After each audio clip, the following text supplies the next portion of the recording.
Firman Tuhan hari ke-178 tahun 2024, Kitab Mazmur pasal 23 ayat 4, perikop Tuhan Gembalaku, aku tidak kekurangan apapun.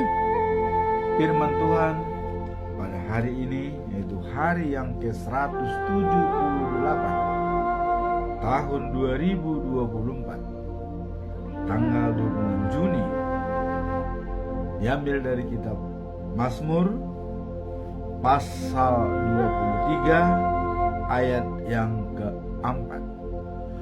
Tuhan Gembalaku.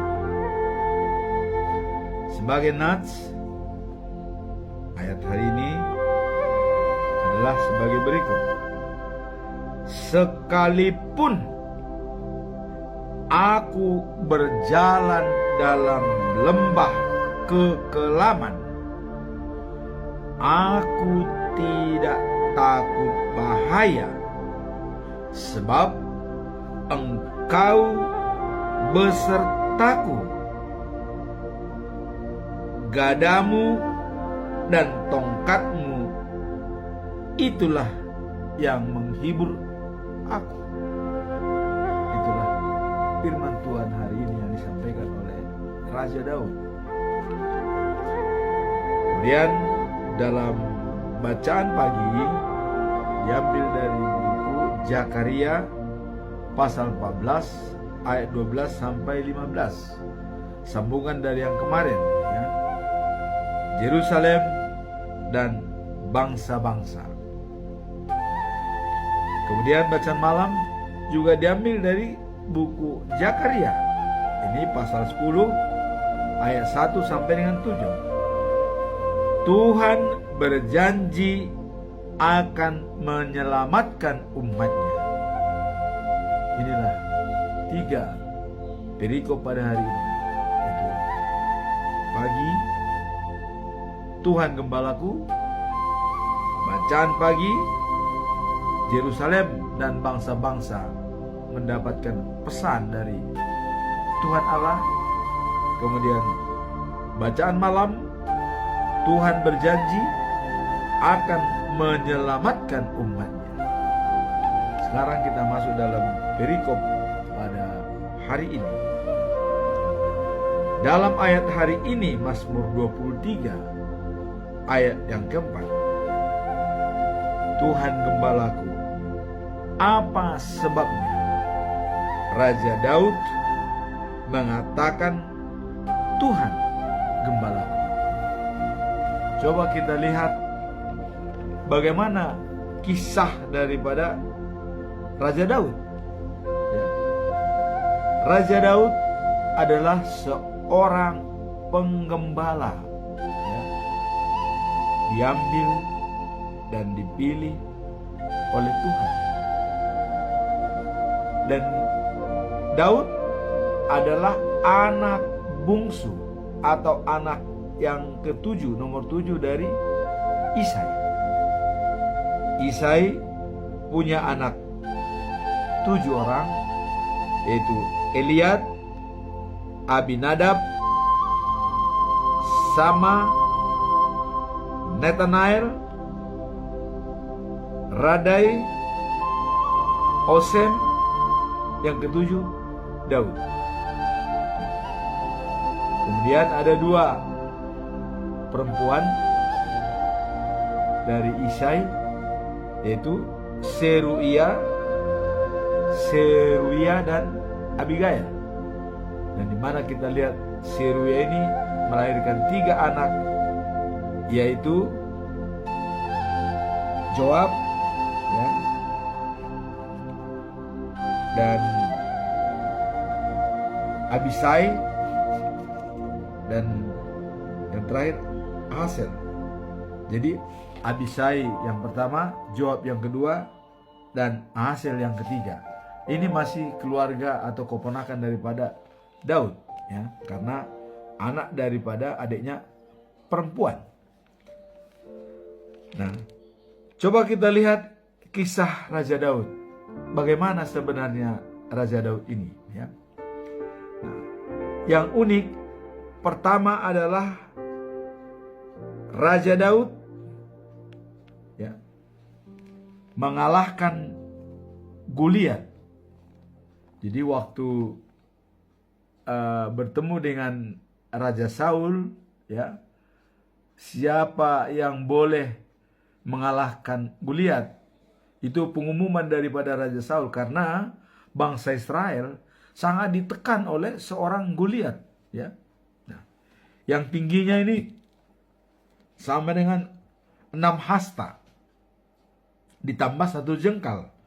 Berarti kalau kita ukur 1 hasta itu 60 cm, ya, dan 1 jengkal itu kira-kira 10 cm, ya. Berarti tingginya itu sama dengan 3,7 meter. Itulah Goliat, manusia raksasa. Dan tidak ada yang bisa mengalahkan. Dia orang Palestina, ya, dan dari Gad. Nah, kemudian dikeluarlah pengumuman Raja Saul. Siapa yang bisa mengalahkan Goliat? Datanglah Daud, ya, sebagai penggembala yang kecil, tapi dia punya alat, yaitu ambalang, yang bisa pakai batu diputar dan dilempar, mati. Nah, Goliat bisa mati oleh Daud dengan alat tersebut. Nah, jadi dengan demikian Daud mulai terkenal di bangsa Yehuda, ya. Kemudian yang kedua, ya, waktu Daud mengalahkan banyak atau beribu-ribu, bahkan berpuluh-ribu orang Palestina, ya, itu bangsa Israel itu sangat gembira. Khususnya para perempuan-perempuan itu menari-nari, ya, sambil bersiul dan mengatakan bahwa Saul, katanya, mengalahkan beribu-ribu musuh. Nah, tetapi Daud, ya, mengalahkan berlaksa-laksa. Artinya laksa-laksa itu puluh ribu, ya. Jadi berpuluh-puluh ribu. Berarti lebih hebat Daud daripada Saul. Nah, ini mengakibatkan Saul marah, ya. Dengan Saul marah, dia berencana untuk membunuh Daud. Berapa kali usaha dia untuk membunuh, ya. Daud bersembunyi di gua, ya. Saul datang ke sana dan buruannya sudah di dalam. Tapi Daud bisa keluar dari dalam dan menggunting pakaiannya, ya. Nah, sehingga dia keluar. Lantas dibilang, saya kalau mau membunuh Saul bisa, tapi saya tidak lakukan. Daud tidak mau membunuh, ya, tidak mau membunuh dia. Nah, kemudian dia berkawan dengan Jonathan, ya. Jadi Daud ini berteman dengan Jonathan, anak paling sulung oleh Saul, ya. Nah, karena Raja Saul selalu memburu-buru Daud, maka Jonathan bicara kepada ayahnya, ya. Daud itu orang baik. Dia tidak pernah mau bermusuhan dengan raja baginda, katanya, ya. Itu diyakinkan oleh Jonathan Saul supaya dia tidak ada rencana sedikit pun untuk membunuh Daud, karena Daud itu baik hati. Nah, pada saat itu Raja Saul sudah, oke, saya berjanji tidak bunuh. Tapi habis itu muncul lagi amarahnya dia membunuh lagi, ya. Nah, pada saat dia mau membunuh Raja Daud, akhirnya tentara Palestina datang untuk berperang. Maka Raja Saul tidak sempat, karena sudah dikejar oleh musuh orang Palestina.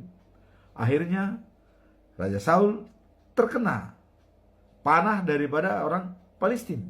Dia luka parah. Akhirnya setelah dia luka parah, ya, Raja Saul mengatakan kepada ajudannya, tolong bunuh saya daripada orang Palestina yang membunuh, katanya. Tapi ajudannya nggak mau. Lantas Saul membunuh dengan pedangnya sendiri dan dia mati.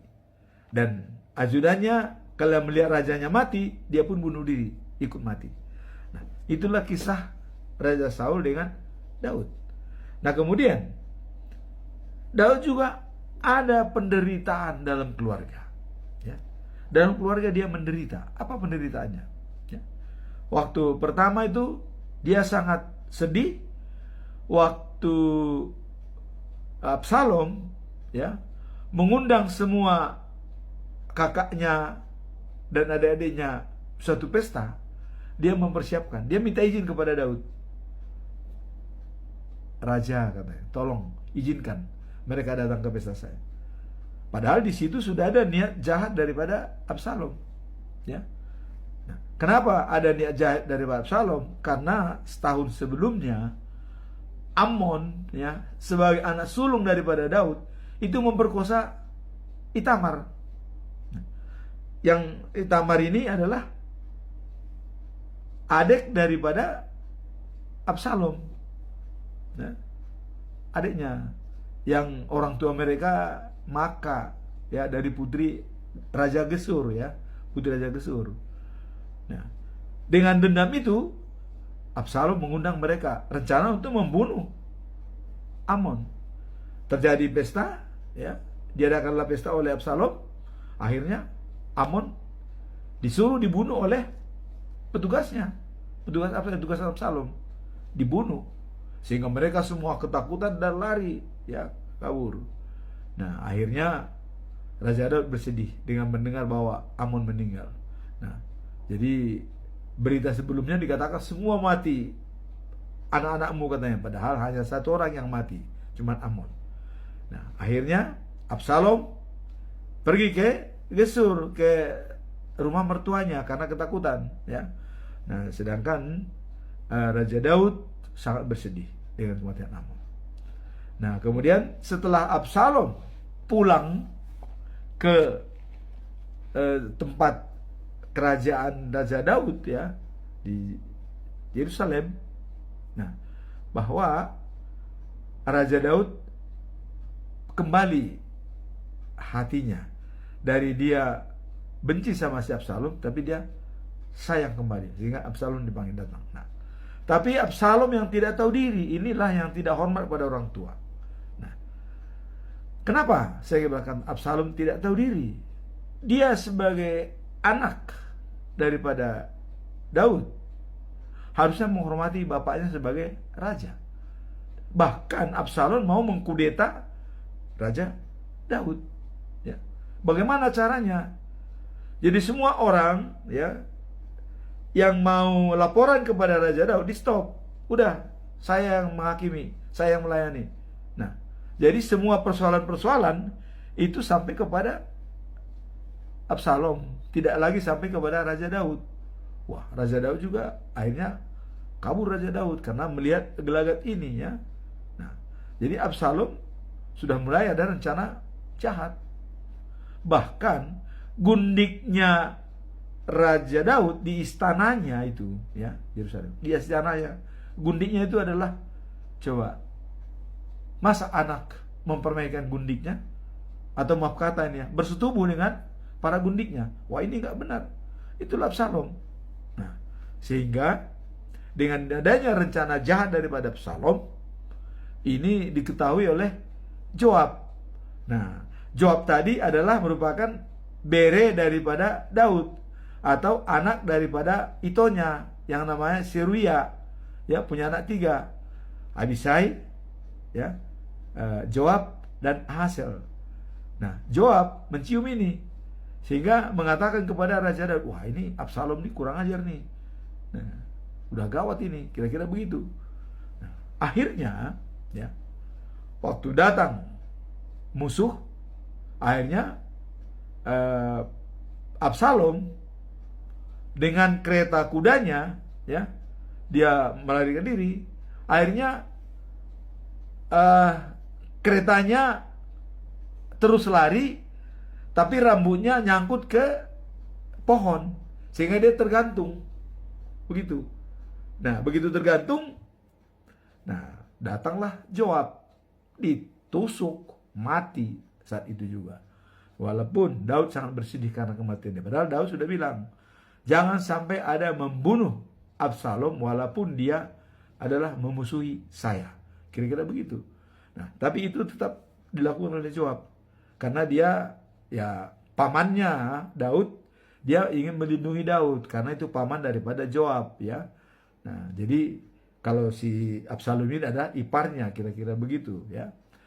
Nah, setelah Absalom meninggal, ya, kemudian ada lagi penderitaan pribadi daripada Daud. Apa itu? Ya, Daud adalah merebut istri Uria, yaitu Betseba. Ya, waktu Betseba itu mandi, dilihat badannya bagus, mulus. Oh, siapa itu? Betseba. Maka ada rencana jahat Daud. Direncanakanlah supaya Uria. Nah, cuman Uria dalam peperangan, dicoba dipanggil Uria, Uria, kenapa kau tinggalkan apamu, istrimu? Coba temanin dia. Tapi Uria tetap tinggal di dalam peperangan. Dia konsekuen. Akhirnya datang Daud, disuruhlah dia maju ke depan berperang. Ya, akhirnya dia mati Uria. Setelah mati Uria, Daud mengambil Betseba. Inilah permasalahan pribadi Daud dengan Tuhan. Ya. Nah, terus ada Nathan memperingatkan Daud. Wah, ini hati-hati katanya. Nah, pada waktu anaknya Daud yang lahir dari Betseba, ya, sebelum Salomo, ya, lahir anaknya dan sakit. Nah, terus datang Raja Nathan atau Imam Nathan, ya, mengatakan kepada Daud, ada pesan Tuhan. Anakmu tidak akan sembuh. Dia akan mati. Tapi kamu harus bertobat. Itulah pesan daripada Nathan. Sehingga Raja Daud sangat bersedih. Dan karena anaknya sakit, ya, dia tidak makan dan tidak minum, puasa selama anaknya sakit. Coba. Karena dia berharap anaknya ini bisa sembuh, bisa disembuhkan oleh Tuhan Allah.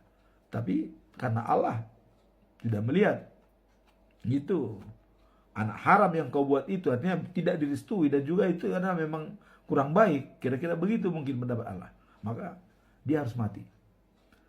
Nah, pada saat Daud sedang berpuasa dan sedang murung dan tidak makan dan tidak minum, ya, dilihatlah pegawai-pegawainya bersedih menemui Daud. Kemudian Daud mengatakan, anak saya meninggal. Datanglah pun, iya, meninggal. Nah, setelah itu maka Daud langsung memakai pakaian bagus, mandi, pergi ke rumah Tuhan. Ya, pergi ke rumah. Dia berdoa, Tuhan, segalanya serahkan kepadamu. Kau yang memberikan, kau yang mengambil. Saya setuju. Udah, kira-kira begitu doanya. Jadi artinya sudah berserah. Nah, kemudian dia bisa makan dan minum. Nah, orang semua heran, loh, kenapa ini? Daud tadinya puasa, tidak makan minum, ya, dan murung, kok setelah anaknya meninggal, kok dia bukannya berduka, malah dia bisa makan dan minum. Nah, apa jawaban Daud? Setelah ditanya oleh kenapa Raja Baginda, setelah waktu anakmu sakit, kau murung dan bersedih. Tapi setelah anakmu meninggal, kamu kok gembira, bahkan bisa makan. Apa? Nah, Daud mengatakan, kenapa saya murung dan puasa pada saat dia sakit? Karena saya anggap dengan demikian Tuhan tuh belas kasihan kepada saya, katanya, sehingga dia bisa hidup. Tapi sekarang, ya, dia yang memberikan, dia yang mengambil. Terus kalau saya menangis, apakah dia bisa kembali? Nggak mungkin. Dia nggak bisa akan kembali. Dia sudah pergi. ngapain ditangisin? Nah, kira-kira begitu. Nah, akhirnya Raja Daud mulai dari situ dia kembali recover, ya. Nah, maka dalam ayat-ayat yang diberikan oleh Mazmur ini sangat begitu baik dalam Mazmur, ya. Dan Raja Daud sudah mengatakan dengan jelas, ya, kemurahan dan kebajikan ada padaku seumur hidupku. Jadi kemurahan dan kebajikan itu seumur hidup ada pada dirinya. Kemudian saya berada sepanjang masa di rumah Tuhan. Jadi sudah seperti itu. Di rumah Tuhan, ya, sepanjang masa dia berada. Kebajikan dan kemurahan ada pada dia. Maka dengan demikian, dengan telah melihat jiwa daripada Raja Daud, Tuhan berjanji kepada Raja Daud. Apa janji Tuhan? Tuhan berjanji, pertama, dari anak kandungmu akan menduduki tahtamu, yang akan mendirikan bagi saya rumahku, katanya, rumah ibadah. Ya, kita anak kandungnya siapa? Salomo. Itu setelah meninggal tadinya anak Betseba, lahir kemudian itu Salomo anaknya, ya, anak Betseba. Nah, Salomo dari anak kandungmu sendiri menduduki tahtamu, dan kamu tidak boleh mendirikan rumah ibadah bagiku, tapi anakmu lah yang mendirikan rumah ibadah bagiku. Ini janji Tuhan kepada Raja Daud. Padahal Salomo belum lahir waktu dia bicara seperti itu. Salomo belum ada, ya. Dari anak kandungmu lah yang menduduki tahtamu, dan dialah yang mendirikan rumah ibadah buatku, katanya. Nah, janji yang kedua apa? Dari keturunanmu lah yang akan memimpin segala bangsa dan raja segala raja, dan kota Sion adalah tempat dia selama-lamanya. Nah, itulah nanti di Yerusalem. Nah, jadi siapa itu keturunan itu? Yaitu Yesus Nazaret, Raja Yehuda. Kalau sudah dikatakan Raja Yehuda, itu Raja segala raja. Karena semua pemberitaan firman Tuhan dalam waktu yang lalu, Ezekiel mengatakan bahwa waktu Israel dipulihkan, Tuhan akan mengembalikan Israel ke negerinya semua. Satu pun tidak ada yang tinggal di Babel. Untuk memberitakan firman Tuhan ke seluruh bumi. Jadi pusat sentral itu adalah Yerusalem. Untuk penyebaran firman Tuhan. Pemberitaan daripada firman Tuhan Alkitab. Ya, perjanjian lama dan perjanjian baru. Dari sana pusatnya. Nah, inilah janji kedua. Dari keturunanmu. Itulah karena kesetiaan oleh Raja Daud kepada Tuhan, dia diberkati. Keturunanmu, anak kandungmu sendiri jadi pemimpin dan mendirikan rumah ibadah bagiku, Yerusalem. Nah, maka Raja Salomo adalah manusia yang paling bijak dan yang paling pintar dalam segala hal, ya, baik manusia sebelum dia maupun sesudah dia. Jadi tidak ada lagi seperti Raja Salomo, ya, kebolehan dia, ya. Nah, itu yang kata Tuhan. Nah, kemudian karena sayangnya Tuhan kepada Raja Daud, maka Raja Daud mengatakan bahwa dalam ayat hari ini, ya, Tuhan gembalaku. Apa maksud perikop ini? Bahwa Tuhan gembalaku, dia bilang. Kalau kita lihat dalam ayat, ya, sebelum ayat yang keempat, dikatakan Tuhan seperti seorang gembala bagiku, aku tidak kekurangan. Itu dikatakan oleh Daud. Kemudian, Ia membaringkan aku di padang rumput yang hijau. Artinya memberikan yang terbaik bagi dia. Segalanya. Membaringkan dia di tempat rumput yang hijau. Nah, kemudian ia membimbing aku, ya, menuju air yang tenang. Ia memberiku kekuatan baru dan, ya, memulus aku, menuntun aku di jalan yang benar sesuai dengan janjinya. Menuntun Daud ke jalan yang benar sesuai dengan janjinya. Apa janjinya tadi? Bahwa anak kandungmu akan menduduki tahtamu, dari keturunanmu menjadi raja segala raja. Itulah Yesus, juru selamat kita. Dari keturunanmu, katanya. Nah, maka apa janji Tuhan pada Daud? Nah, itulah yang tadi. Nah, kemudian dari keturunanmu akan menjadi raja segala raja. Itulah Yesus, juru selamat. Nah, sehingga Daud memohon pada Tuhan. Apa permohonan Daud? Meskipun aku melalui lembah yang gelap. Jadi walaupun dia melalui lembah yang gelap, tantangan yang berat, artinya yang menutupi dia atau yang tidak. Lembah yang gelap, kalau lembah yang gelap kita tahu lembah yang gelap ya bagaimana? Lembah yang gelap. Ya, Bapak kita bayangkan kita berjalan di lembah yang gelap. Ketakutan kan? Tapi dikatakan, meskipun aku melalui lembah yang gelap, aku tidak takut bahaya. Kemudian, sebab engkau melindungi aku, ya, seperti seorang gembala, ya, yang melindungi dombanya dengan tongkat dan gadamu. Jadi sudah seperti gembala dicontohkan itu melindungi. Karena gembala pun, ya, siapa gembala yang baik? Nah, Yesus.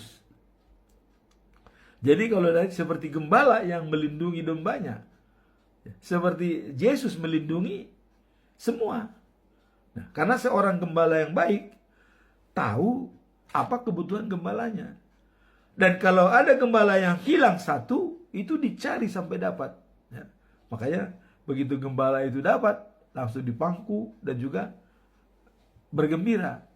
Nah, jadi dikatakan di sini adalah seperti seorang gembala melindungi dombanya dengan tongkat dan gada. Jadi dikatakan bahwa seperti gembala, kita tahu gembala yang baik adalah Yesus Kristus. Nah, digambarkan oleh Daud juga ini, jadi dia juga adalah seperti gembala yang baik, bahwa Tuhan itu adalah sebagai gembala yang baik. Dan itulah ayat hari ini dikatakan bahwa sekalipun aku berjalan dalam lembah kekelaman, aku tidak takut bahaya, sebab engkau besertaku. Gadamu dan tongkatmu, itulah yang menghibur aku. Jadi alat perlengkapan Tuhan, gada Tuhan dan juga tongkatnya, itu merupakan perlindungan. Nah, makanya sering kita lihat bahwa Mazmur mengatakan adalah firman-Mu pelita bagi kakiku dan terang bagi jalanku. Nah, inilah mengenai Tuhan gembalaku dengan perikop yang pertama. Nah, kemudian kita membaca bacaan pagi ya.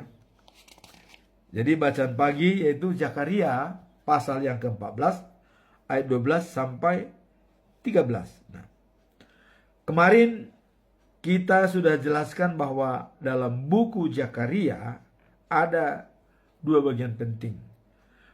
Pasal yang pertama sampai ke-8 itu adalah merupakan ramalan-ramalan Nabi Zakaria, ya, yang diucapkannya, ya, dan itu bisa dilihat dalam penglihatan. Jadi dalam penglihatan Nabi ini diucapkan.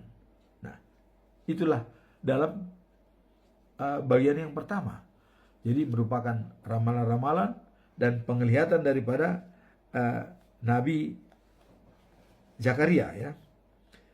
Nah, kemudian penglihatan dan membicarakan perbaikan Yerusalem. Jadi dia melihat bahwa Yerusalem itu akan diperbaiki, ya, pembangunan rumah Tuhan serta penyucian para umatnya. Ini penglihatan daripada Zakaria, ya, dilihat.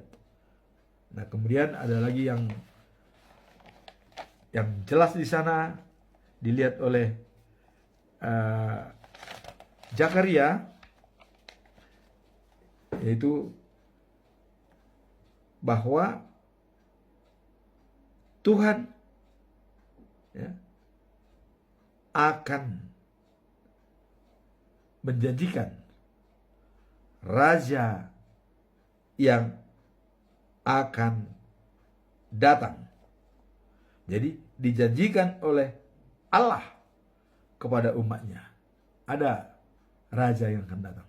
Itulah penglihatan dalam pasal 1 sampai 8. Nah, kemudian bagian kedua, pasal 9 sampai 14 adalah merupakan kumpulan pesan-pesan yang diucapkan pada masa yang lebih kemudian, artinya setelah tadi. Jadi ada pesan-pesan moral, ya. Tetap dia ditemani oleh Tuhan. Jadi pesan-pesan itu Tuhan yang menyampaikan kepada dia, langsung dia sampaikan. Nah, dalam perikop ini Tuhan berpesan kepada Zakaria. Jadi kita lihat apa pesannya, ya. Nah, kalau kita lihat dalam ayat 12 bahwa Tuhan akan mendatangkan penyakit yang mengerikan, ya, kepada semua bangsa yang telah berperang melawan Yerusalem. Jadi bangsa-bangsa yang melawan Yerusalem itu akan kena penyakit semua. Nah, ini apa pesannya, ya, pesan moral. Nah, kemudian mata dan lidah itu busuk, tapi mereka masih hidup. Wah, kok bisa begitu, ya? Mata, lidah busuk, tapi hidup. Inilah pesannya. Kemudian pada hari itu Tuhan akan membuat bangsa-bangsa itu sangat kebingungan, ya, dan ketakutan, sehingga setiap orang akan menangkap temannya yang ada di sekelilingnya dan memeranginya. Jadi dibuatlah orang itu berperang sesama, ya, bingung. Jadi diciptakan itu bahwa kalau orang bingung, nggak tahu siapa lawan, siapa teman, udah siapa aja ketemu diserang, kira-kira begitu. Nah, akan menjadi bingung. Nah, kemudian di 14, orang lelaki di Yehuda. Nah, ini Yehuda, orang lelaki di Yehuda akan berperang untuk membela Yerusalem sebagai barang rampasan. Jadi setelah dia membela Yerusalem dan ada barang rampasan, ya, mereka akan mengambil semua harta, ya, yaitu emas, perak, dan pakaian-pakaian, ya, yang bertumpuk-tumpuk. Nah, kemudian dalam ayat terakhir, ayat ke-15 dikatakan bahwa suatu penyakit yang dahsyat juga, ya, diam menerpa mereka, ya, dan membuat kudanya sakit, ya, begalnya, bajaknya sakit. Nah, kemudian unta dan keledai serta semua binatang di perkemahan musuh. Jadi Tuhan mendatangkan penyakit yang dahsyat kepada binatang-binatang. Nah, inilah, ya, merupakan pesan-pesan kepada umat Israel supaya tetap berjaga-jaga, tetap setia pada Tuhan, karena akan datang kelak. Ya, seperti yang diramalkan tadi, akan datang penyakit. Jadi supaya mereka siap. Nah, inilah pesan-pesan Yeremia yang disampaikan kepada umat Israel. Tentu pesan-pesan ini juga adalah dia berhubungan langsung dengan Tuhan, dan Tuhan menyampaikan kepada Zakaria, sehingga itu disampaikan kepada umat Israel. Nah, kemudian dalam bacaan malam, ya, ini tetap diambil dari Zakaria, supaya Zakaria ini mungkin lebih matang, ya. Jadi bacaan malam itu Zakaria pasal 10 ayat 1 sampai 7. Nah, Tuhan berjanji akan menyelamatkan umatnya. Nah, jadi ini janji Tuhan, ya, di awal itu. Jadi ini juga merupakan pesan ini, ya. Pesan kepada Zakaria bahwa Tuhan akan menyelamatkan umatnya. Nah, dikatakan jika musim semi tiba, mintalah hujan kepada Tuhan supaya bisa, ya, memberikan hujan yang lebat, ya, sehingga ladang-ladang menjadi hijau, ya, dan segar bagi semua orang. Jadi kalau hujan datang, ladang-ladang hijau dan udara itu menjadi segar. Mintalah, katanya, ya. Ini pesan ini melalui Zakaria. Kemudian orang minta petunjuk kepada peramal-peramal. Nah, jadi ini ada juga orang minta petunjuk kepada peramal-peramal, ya, dan juga berhala. Nah, tapi apa jawaban mereka? Semuanya adalah dusta, ya, serta omong kosong. Jadi kalau ada peramal-peramal yang menyampaikan, oh begini, hidupmu nanti begini. Kemudian berhala-berhala mengatakan, oh kamu harus begini dulu, harus makan ini, harus potong ayam putih, harus serahkan ini ke mana, ke tanah-tanah, tempat-tempat keramat. Nah, itu katanya omong kosong. Sudah diingatkan ini, ya, karena kalau mereka mau selamat jangan ikuti, kira-kira begitu. Nah, kemudian akibatnya rakyat tercerai-berai. Jadi dengan adanya ramalan, adanya penyembah berhala, rakyat tercerai-berai. Artinya tidak lagi satu fokus. Kalau wah kamu tuh begini, kamu tuh begini, ini begini. Jadi dengan peramal-peramal ini, dengan membuat mereka tuh berbeda satu sama lain, wah, saling iri, saling dengki. Nah, akhirnya tercerai-berai. Nah, kemudian domba mereka merana karena tidak punya pemimpin. Jadi rakyat tercerai-berai seperti domba yang tidak punya pemimpin. Nah, jadi kalau rakyat bercerai-berai tidak seperti domba, tidak punya pemimpin, tidak jelas kemana arahnya, kira-kira begitu. Nah, Tuhan marah sekali kepada penguasa yang memerintah umatku, dan mereka akan kuhukum. Nah, karena sudah cerai-berai, pemimpin yang tidak jelas, Tuhan marah. Dia akan dihukum. Kemudian ayat yang ke-3, ya, dan tapi penduduk Yehuda adalah milikku. Nah, ini sudah dikatakan.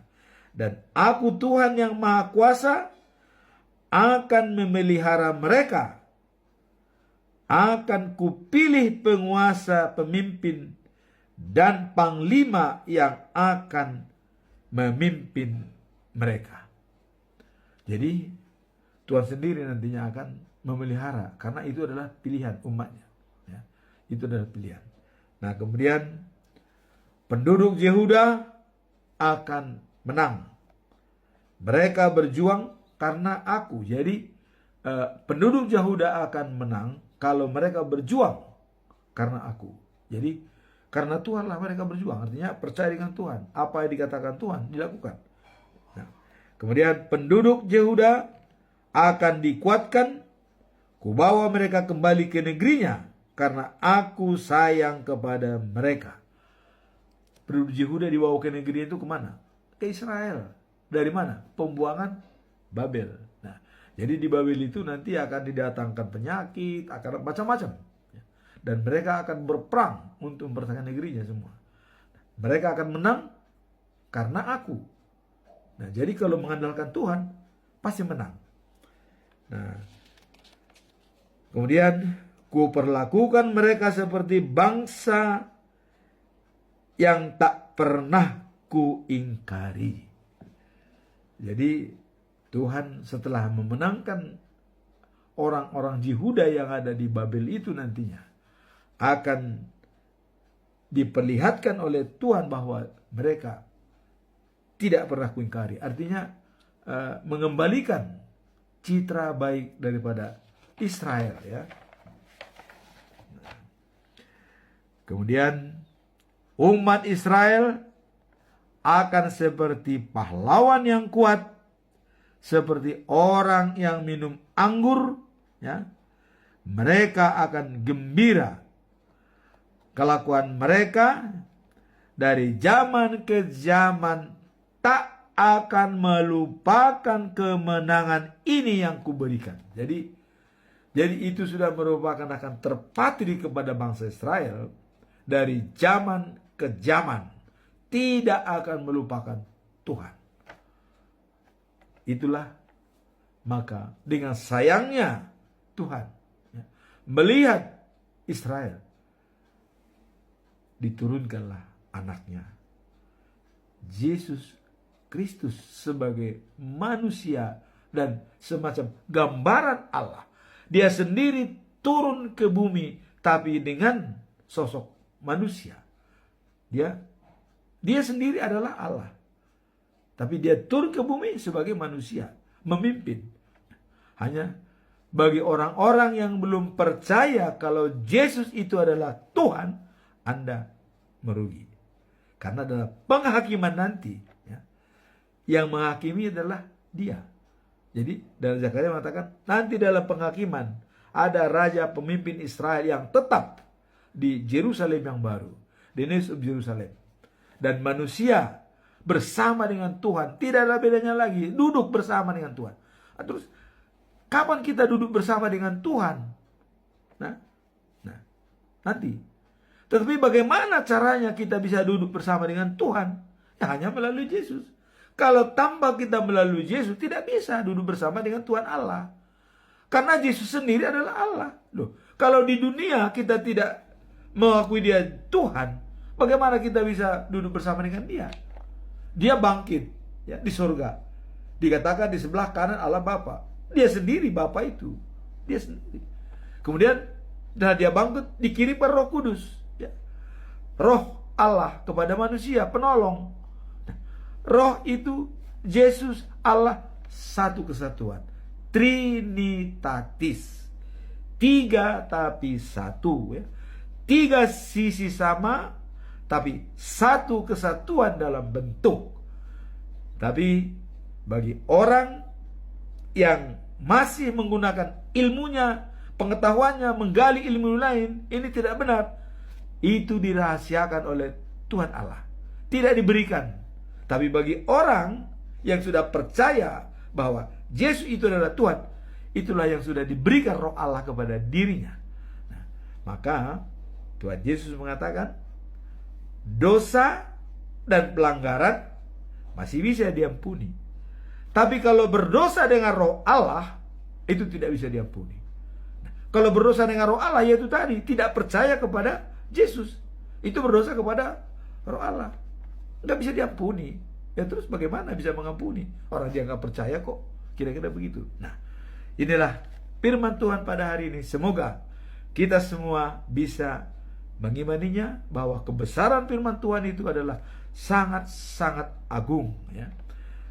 Perikop pertama tadi adalah Tuhan gembalaku. Pengalaman daripada Raja Daud yang ditimpa oleh musuh, ditimpa oleh raja teman sendiri, ditimpa oleh anak sendiri, dan ada penderitaan sendiri. Tapi dia bangkit kembali, ya. Dia berdoa kepada Tuhan dengan ada pernyataan daripada Raja Daud bahwa kemurahan dan kebajikan ada pada diriku seumur hidup. Bukan waktu dewasa, bukan waktu tua, bukan waktu kecil. Seumur hidup, selama dia hidup. Ya. Setelah mati, ya sudah selesai. Kemudian dikatakan, saya berada sepanjang masa di rumah Tuhan. Rumah Tuhan itu apa? Rumah Tuhan itu ya, kita juga rumah Tuhan. Ya. Jadi kalau kita selalu berteman dengan Tuhan, kita sudah berada di rumahnya. Karena rumah Tuhan itu kita sendiri. Ya. Kita rumahnya. Ya. Karena Paulus mengatakan kan, saya mendiami rumah yang sekarang dan ini akan berakhir dan saya pergi ke rumah yang baru. Kira-kira begitu. Nah, jadi kalau Daud mengatakan, saya berada di rumah Tuhan sepanjang masa. Berada di rumah Tuhan sepanjang masa adalah setia kepada Tuhan. Bukan berarti dia berada di gereja atau bukan itu. Saya berada di rumah Tuhan sepanjang masa, artinya sepanjang hidupnya dia tetap setia kepada Tuhan. Apakah bisa seperti itu? Apakah kita mau duduk bersama dengan Tuhan Allah satu meja dan dia di situ, kita semua di situ bersama dia? Kapan itu terjadi? The News of Jerusalem. Life after life. The News of Jerusalem. Hidup setelah kehidupan sekarang di Jerusalem yang baru. Selamat bagi orang-orang yang menerima undangan dari Tuhan Allah dalam perjamuan pesta yang disediakan di Jerusalem yang baru, dengan makanan daging yang gemuk-gemuk dan meminum anggur yang berkualitas. Semoga kita semua terberkati dengan firman Tuhan. Amin. Tuhan memberkati kita.